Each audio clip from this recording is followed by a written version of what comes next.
안녕하세요. 오늘은 성결법전에 대해서 이해해 보고자 합니다. 성결법전은 레위기 17장에서부터 26장까지에 나오는 일상생활 속에서 지켜야 할 의식, 도덕, 절기 등에 관한 관련 모음집을 말합니다. 그러나 저는 레위기 전체를 성결법전으로 보고 이해해 보려고 합니다. 아마도 이 영상을 보시는 분 중에 많은 분들이 성결법전이라는 용어를 처음 들어보셨을 것입니다. 그리고 레위기 읽기 경험이 없거나 레위기를 읽으려고 했지만 어려웠을 것으로 추측합니다. 대부분이 창세기, 출애굽기는 흥미있게 읽습니다. 그런데 레위기를 읽기 시작해서 몇 장을 넘기다 보면 흥미가 떨어지고 계속 읽어보려고 하지만 졸리고 도대체 내가 왜 이런 내용을 읽어야 하지? 라는 생각이 드실 것입니다. 조금 더 인내하고 읽다가 15장쯤 되면 열의 9은 포기하게 될 것입니다. 물론 신약 성경도 마찬가지입니다.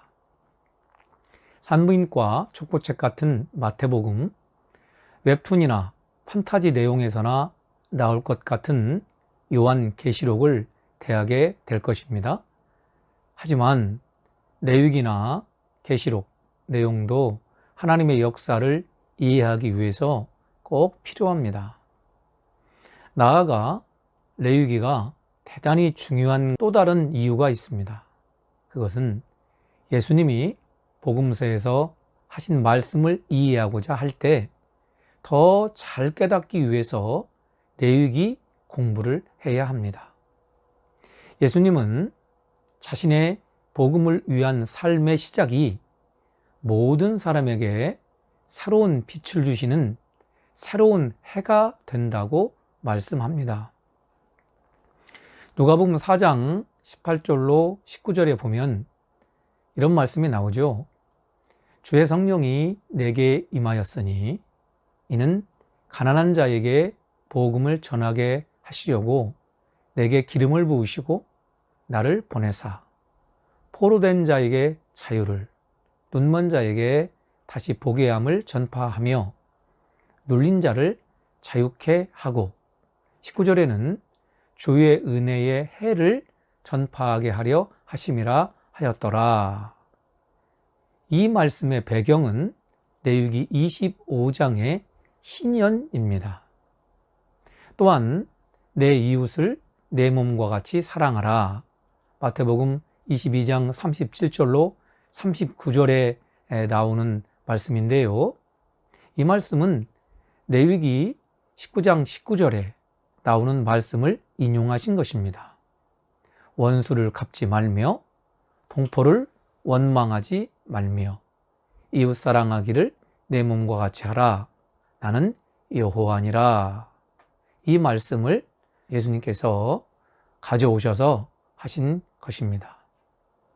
그리고 그 유명한 안식일 논쟁과 안식일에 병 고치는 행위를 가지고 바리새인들이 예수님의 행위를 반대하기 위해서 논쟁하지요. 바리새인들이 왜 예수님을 대적했는지, 어떤 근거를 가지고 예수님을 궁지에 몰려고 했는지, 이런 것들을 이해하기 위해서는 레위기 말씀을 이해해야 합니다. 나아가 예수 그리스도가 우리를 위해 십자가에서 대신 죽은 은혜를 이해하기 위해 레위기의 제사법이 이해되어야 합니다. 예수님이 알고 계신 말씀은 구약 성경입니다. 레위기 말씀을 조금 읽기가 쉽지 않고 어색하고 힘이 든다 할지라도 함께 이해하도록 노력해 보시면 좋겠습니다. 자, 이제 다시 성결법전으로 돌아갑니다. 이스라엘 백성은 이집트에서 노예로 있을 때 야훼를 통해서 특별한 선택을 받습니다. 홍해를 건너고 광야에 이르러 야훼는 이스라엘 백성들과 시내산에서 다시 한번 약속합니다.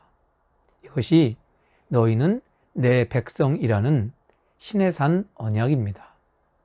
그리고 선택받은 백성이 세상에 있는 다른 민족들의 삶과 방법이 구별되어야 하는 책임을 부여받습니다. 이 법이 성결한 백성, 하나님의 백성이 되는 성결법전입니다.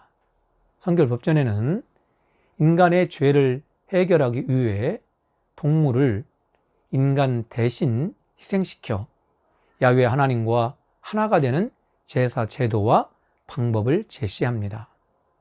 또한 가족들과 함께하는 식사, 백성들이 가져야 할 성결, 제사장의 책무와 행동, 언어, 종족 보존을 위한 이상적 성관계 등에 관한 규율과 거룩하게 지켜야 할 절기의 목록 및 안식년, 희년이라고도 하는 법이 담겨 있습니다. 저는 성결법전을 논의하기 위해 몇 가지로 구분해서 생각을 해보고자 합니다.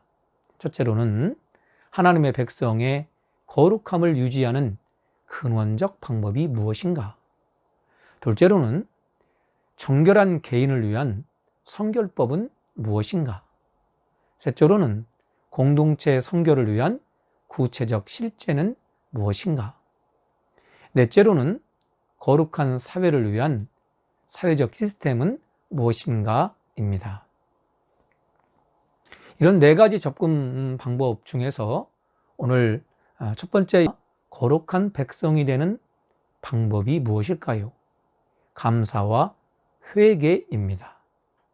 감사는 자신들을 구원하신 하나님을 찬양하고 그 은혜를 잊지 않으려는 행위입니다. 이것이 감사 제사입니다. 그런데 특이한 점은 레위기 말씀이 제사장을 위한 규정이 아니라 평신도를 위한 제사 규정에서 출발한다는 점입니다. 평신도는 제사 절차를 알아야 합니다. 그리고 자발적으로 제사에 참여할 수 있도록 안내하고 있습니다. 감사제는 번제와 소제로 나뉩니다. 번제는 제물을 불로 태워드리는 제사 방식이지요. 소제는 곡식으로 드리는 제사인데요. 번제는 목축하는 사람들이 하는 제사로 소, 양, 염소, 비둘기로 드리는 제사이고, 소제는 농업을 주로 하는 사람들이 드리는 제사입니다.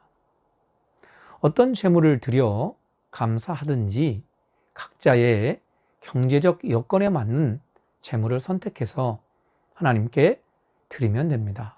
성서에는 동물의 도살이나 곡식을 드리는 제사 방법이 자세하게 기록되어 있지 않습니다. 그러나 탈무드에서는 상세하게 설명하고 있습니다.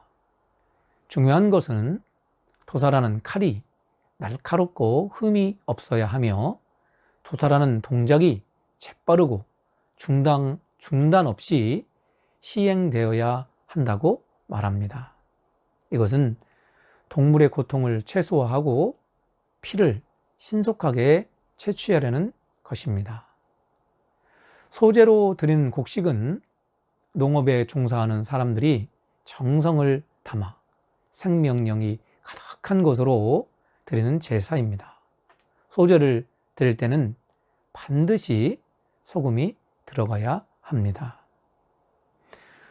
왜 감사가 거룩한 백성이 되는 근원적 방법일까요? 야훼께 감사하는 마음이 있어야 그분의 말씀에 순종하기 때문입니다. 하나님은 이스라엘을 선택하셨습니다.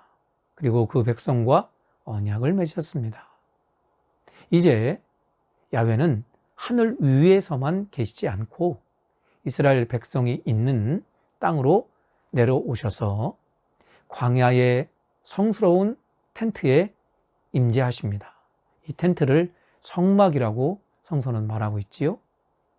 이스라엘 공동체가 거주하는 중앙에 텐트를 만들고 그 텐트 속에 하나님은 임재하시며 하나님의 백성과 함께 거주하십니다. 이스라엘은 야훼께 감사해야 합니다. 감사와 더불어 또 다른 하나는 회개입니다. 인간이 세상을 살아가면서 죄를 짓지 않아야 되지만 인간이 연약하기에 죄를 짓습니다. 죄인이 된 인간은 어떻게 죄를 해결받아야 하나요? 이것이 정화제사입니다. 정화제사는 자신의 죄를 깨달은 죄인이 성막을 찾아가 제사장에게 자신의 죄를 고백하고 제물을 희생시켜 피를 회막과 제단에 뿌림으로 회막을 깨끗게 합니다. 이 과정을 통해서 회막이 깨끗게 정화되면 죄인은 형벌을 면하게 되는 것이죠. 정화제사 드리는 사실 자체가 죄인이 회개를 전제로 진행됩니다. 인간이 죄를 짓고 죄책감에 시달리게 될 터인데요. 이 죄를 해결받고 싶은 자는 뉘우치고 용서받아야 합니다. 죄를 깨달은 인간은 제사장에게 제물을 가지고 나아갑니다. 제사장은 죄를 고백함으로 고의적인 죄가 비고의적인 죄로 죄의 무게가 가벼워지며 용서받을 수 있는 죄로 변화됩니다. 정화 제사를 통해서 회개의 길을 제시했음에도 불구하고 회개하지 않는 백성들의 죄를 대신해 제사장은 년 1회 정화 제사를 지냅니다. 회개하지 않는 사람들 때문에 야훼가 성막에 계시지 않는 일이 없도록 하기 위함입니다. 감사 제사와 회개를 위한 정화 제사와 더불어 화목제도 있습니다. 화목제는 하나님께 감사드리고 싶은 개인이 자원해서 드리는 감사제입니다.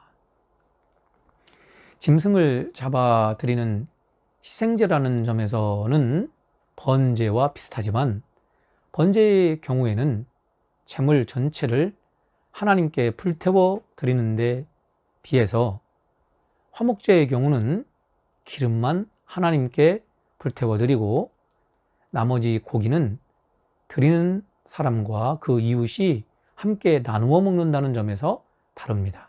화목제는 고기를 먹는 잔치가 이어지기에 성도들의 친교와 나눔의 기쁨이 충만한 제사입니다.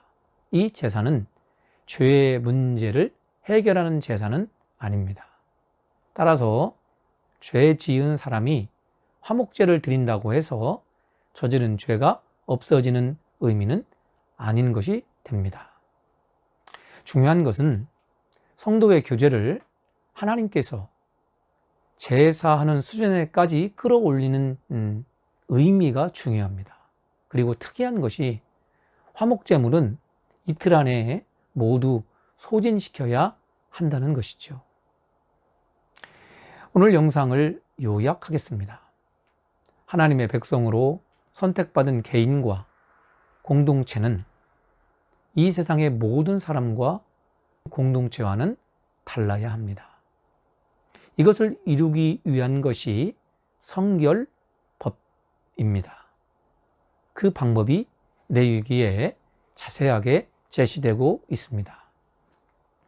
성결을 유지하는 방법은 감사와 회개입니다. 오늘 성결법전 1강은 성결하게 살기 위한 가장 기본적 요소로 감사와 회개를 설명했습니다. 하나님께 감사하는 방법으로 감사 제사와 죄를 용서받는 정화 제사, 하나님께 제사하면서 이웃과 하나 되는 화목제를 설명하여 성결한 백성으로 사는 법을 설명드렸습니다. 이후 영상을 통해서 2편에서는 개인적 선교를 어떻게 이룰 것이냐, 3편에서는 공동체적 선교를 어떻게 추구해야 하는 것이냐, 4편에서는 선교를 위한 사회적 시스템이 어떻게 되어야 살 수 있는가 하는 이야기를 나누어 보겠습니다. 끝까지 경청해 주셔서 감사합니다.